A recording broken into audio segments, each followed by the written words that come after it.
They expected him to fail, a freshman in a hoodie silent in the back row.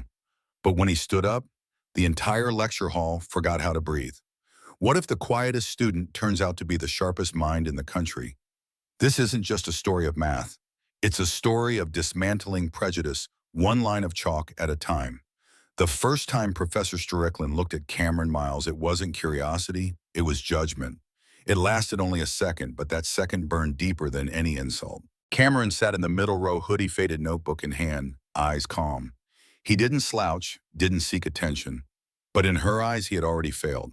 Not because of his grades, which she hadn't even seen, but because of the skin he lived in, the silence he kept, and the audacity of simply showing up.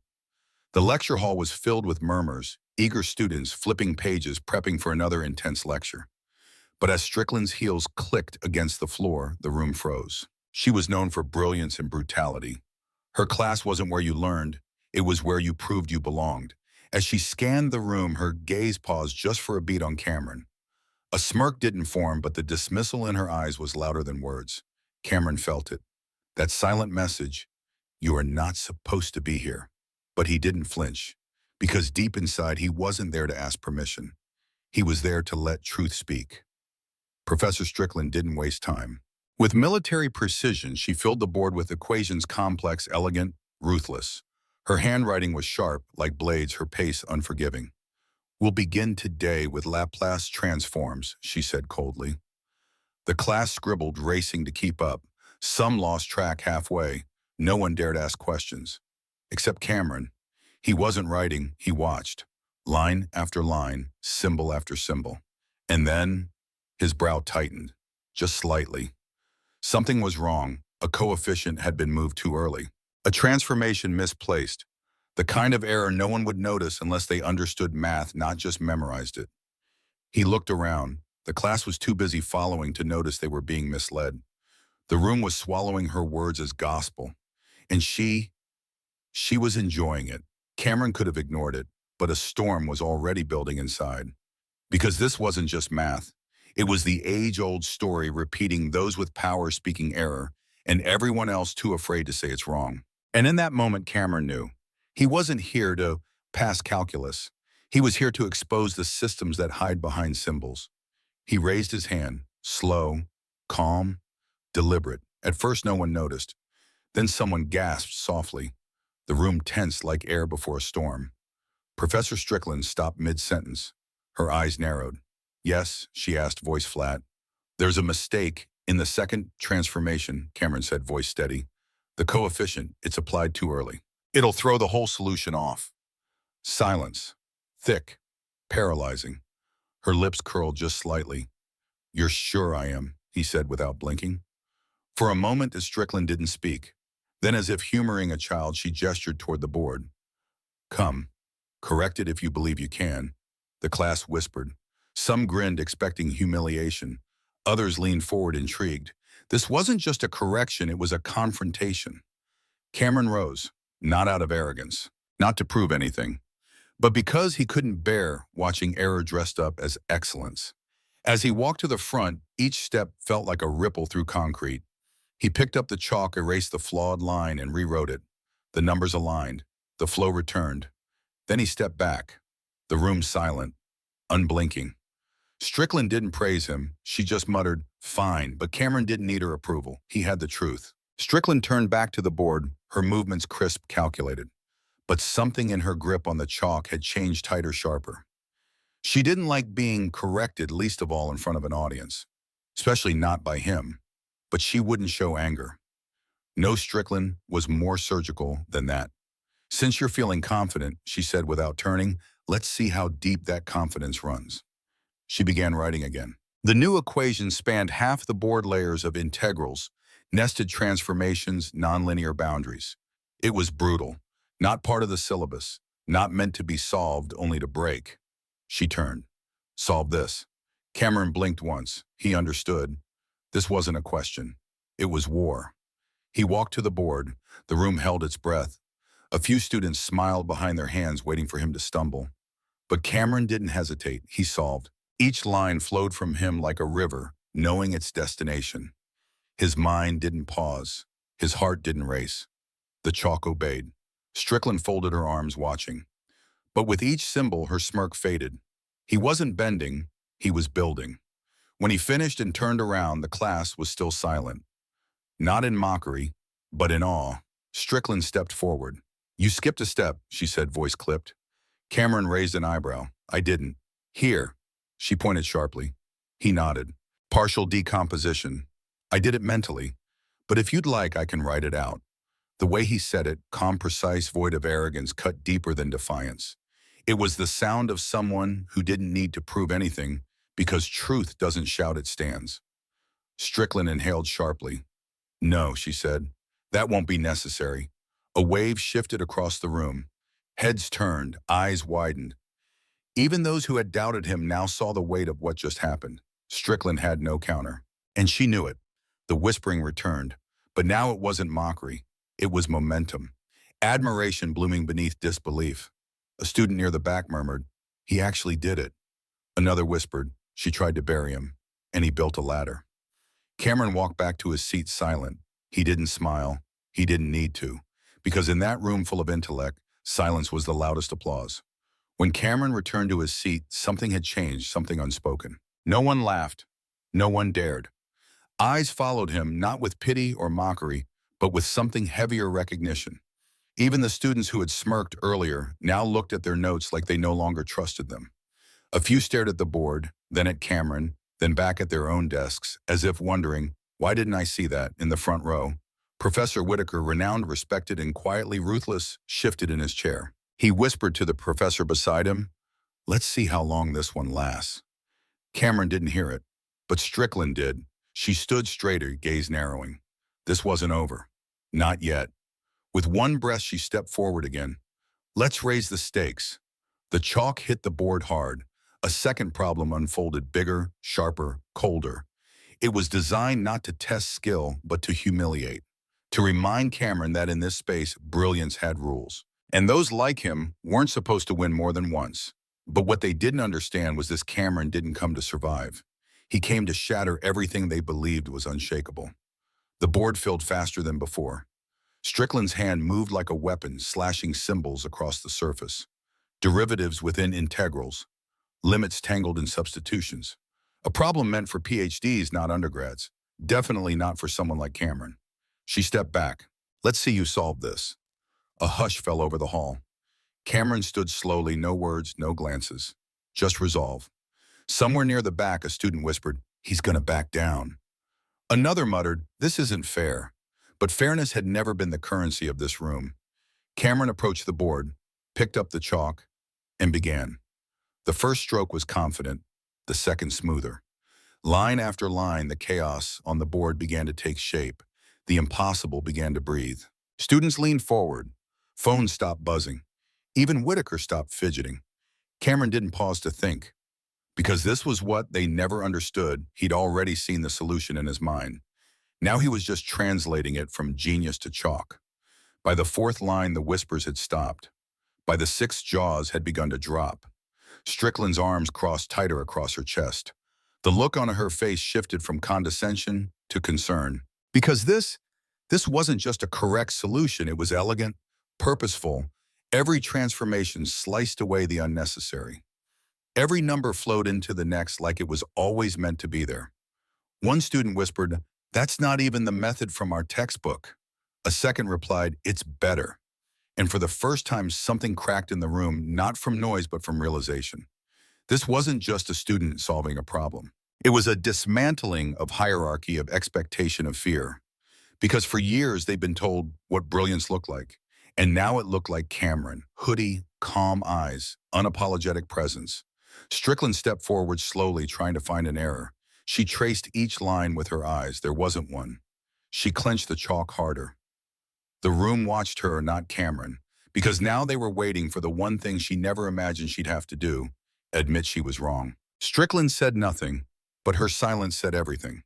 Her hand hovered over the chalk tray, then dropped.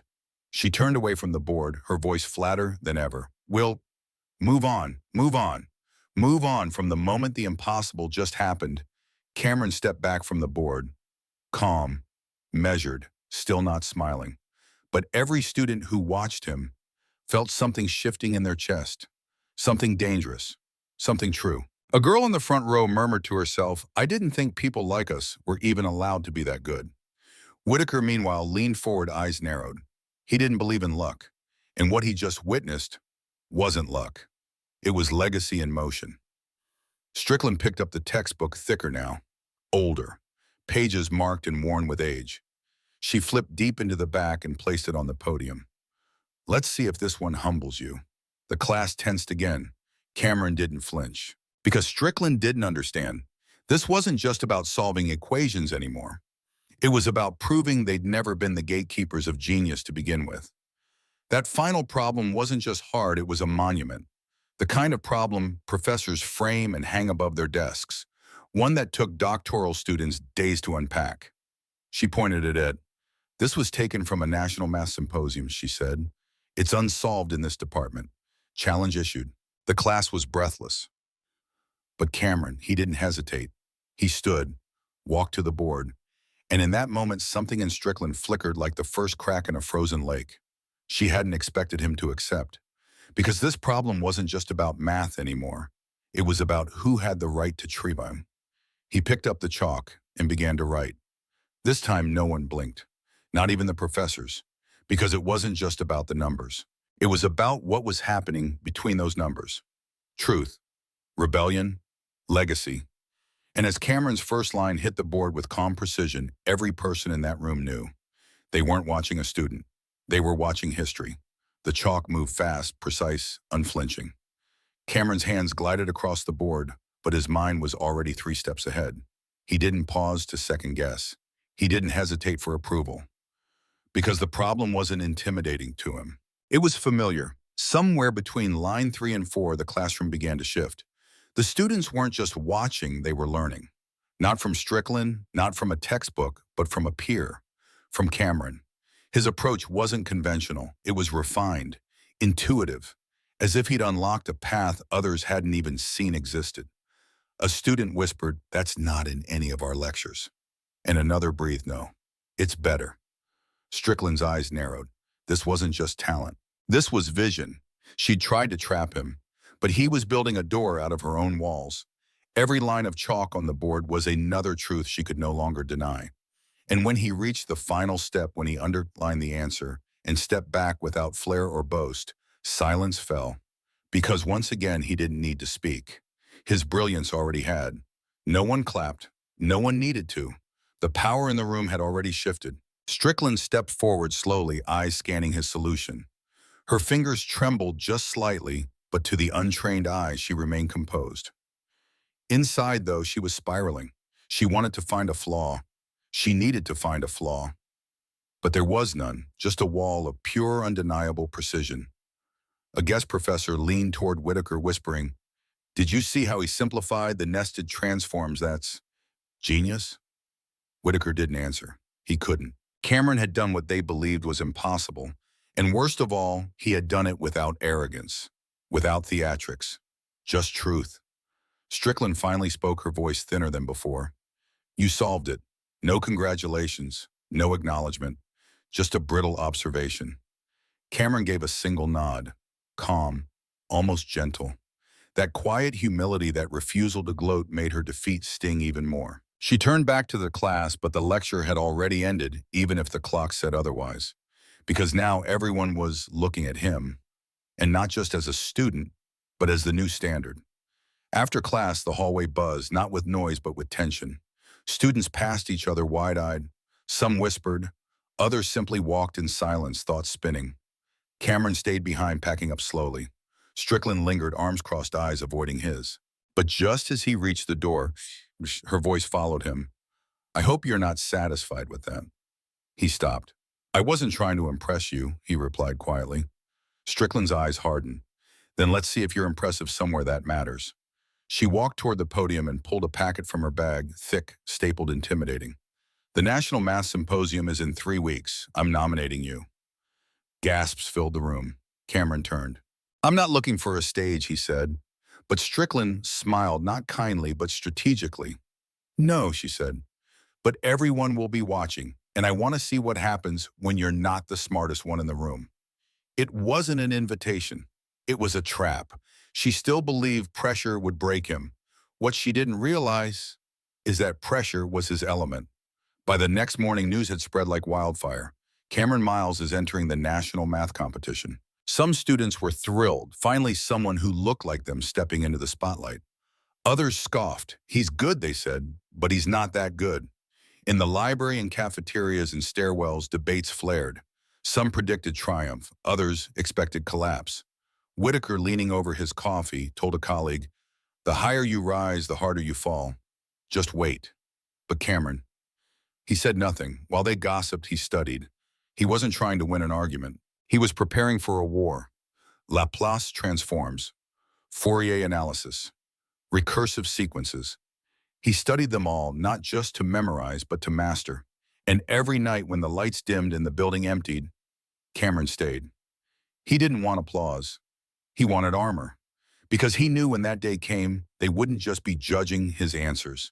They'd be judging his right to even be in the room. Week 2 of preparation. Kameron barely slept. He carried textbooks like Shield's equations, like prayer. The competition was getting closer, and with it, the whispers grew louder.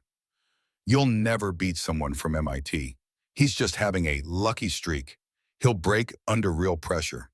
But Kameron had heard it all before. Since middle school. Since the first time he raised his hand, and the room fell silent, not out of respect, but disbelief. You're not supposed to be this good. Yet here he was, still rising. And when doubt crept in, because of course it did, he didn't push it away. He invited it in, and then proved it wrong. In the final stretch, he received one last envelope from Strickland. Inside, a packet of the hardest problems she could find. No encouragement, no notes. Just a silent dare. "Let's see you survive this." He didn't just survive. He solved every one.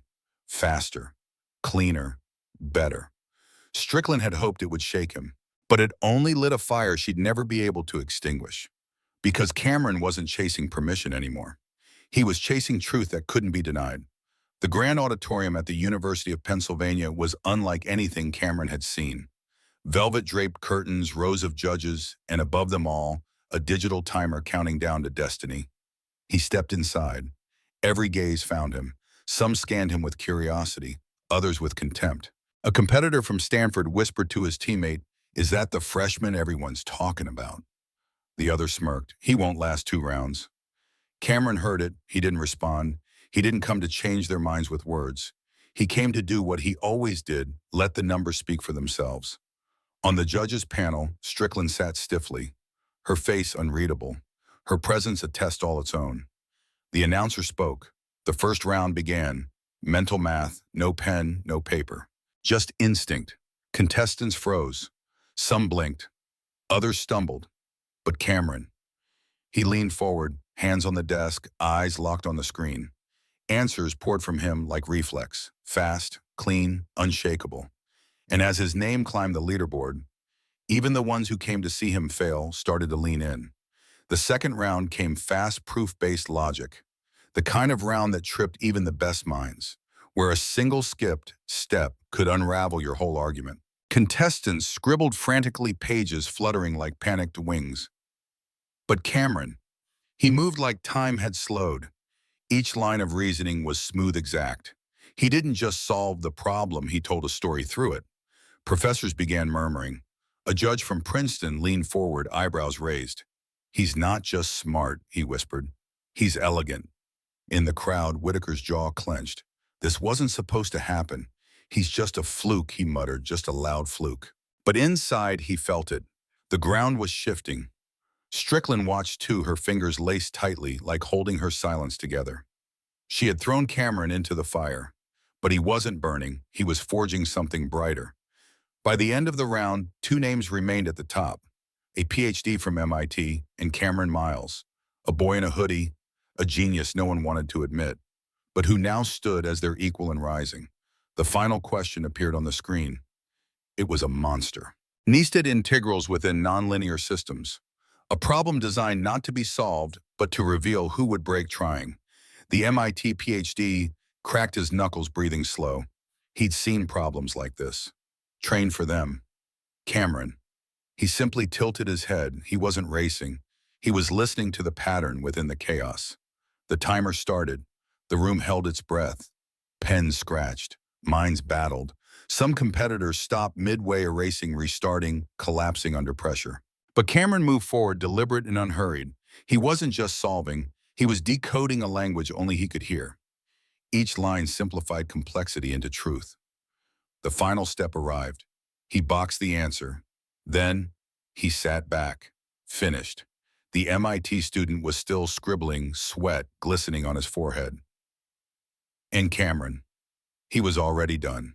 Not just first, but flawless. A judge stood, eyes scanning the paper, mouth parting in disbelief. And with one sentence, everything changed. We have a winner. The crowd didn't cheer at first.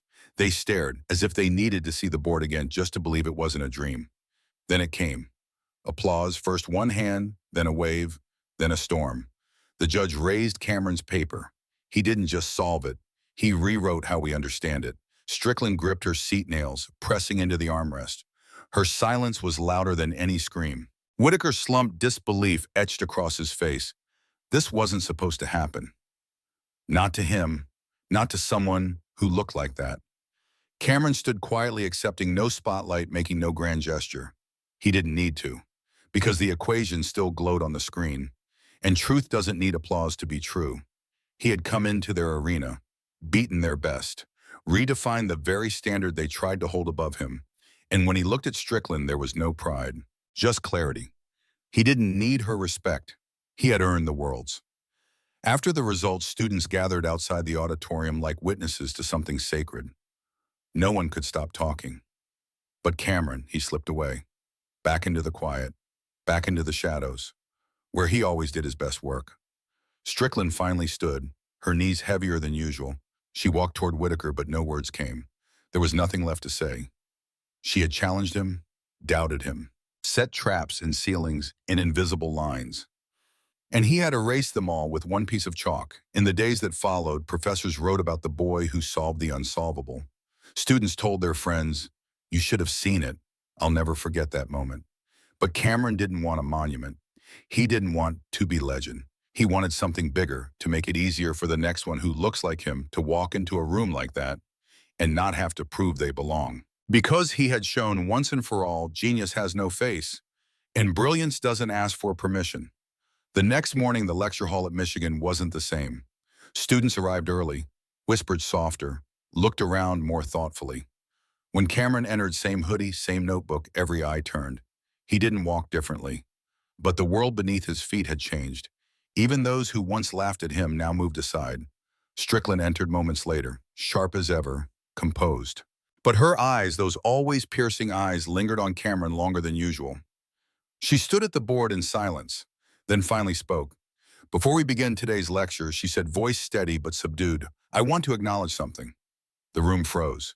Yesterday, Kameron Miles did what few in this department, perhaps even in this country, could do. She paused, then added, "He didn't just solve problems, he rewrote limits. No flattery, no apology, just a truth too big to deny." Cameron looked down at his notebook. Didn't react. He didn't need to, because now everyone else did. The air in the classroom shifted, not with awe, but with awareness. For so long, the quiet student in the back had been invisible, dismissed, assumed less. Now they couldn't stop seeing him. Every line of math they copied felt different, like maybe they'd missed something deeper all along. Cameron didn't try to change how they looked at him. He just kept doing what he always did. Let the math speak. Strickland continued with the lecture, but even her tone had changed. Less performance, more precision. She was teaching again, but this time with someone in the room who had proven he could outpace her. The balance of power wasn't shattered. It was recalibrated, not by protest, not by rage, but by undeniable proof written in chalk. At the end of class, no one rushed out. Students lingered hesitant, unsure what to say. But one girl approached Cameron quietly. "I used to think people like us didn't get to win in rooms like this," she said. He looked at her, softly replied, "Then we'll change what rooms like this remember."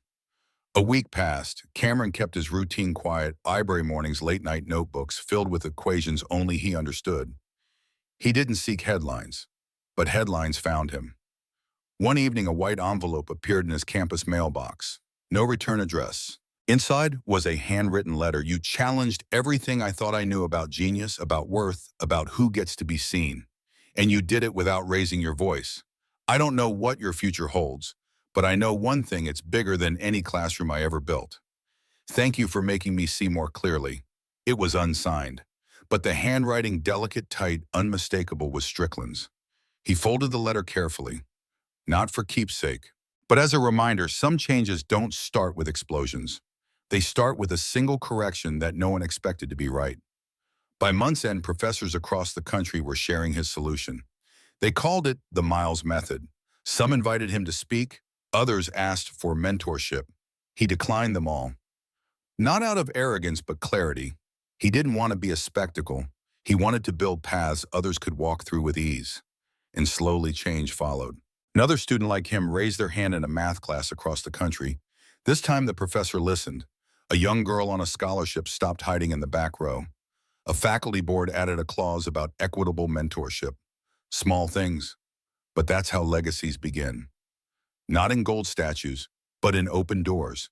And though Kameron never sought to be a symbol, he became one. Not because he was the loudest, but because in a world of noise, he let the numbers do the talking. On the final day of the semester, Strickland walked into the classroom, chalk in hand.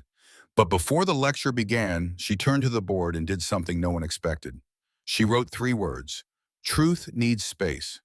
Then she looked at Kameron, and for the first time smiled. Not the cold, clipped one, a real one. Kameron nodded, closed his notebook. His work here wasn't finished, it was just beginning. Because the real equation he'd solved wasn't nested in calculus. It was hidden in the assumptions people carry when they walk into a room. And now those assumptions had been rewritten. With one piece of chalk, one quiet student, one unshakable truth. Brilliance has no face, only proof. Never let others define your worth by how you look, where you're from, or how quietly you walk into a room. True talent doesn't ask for permission.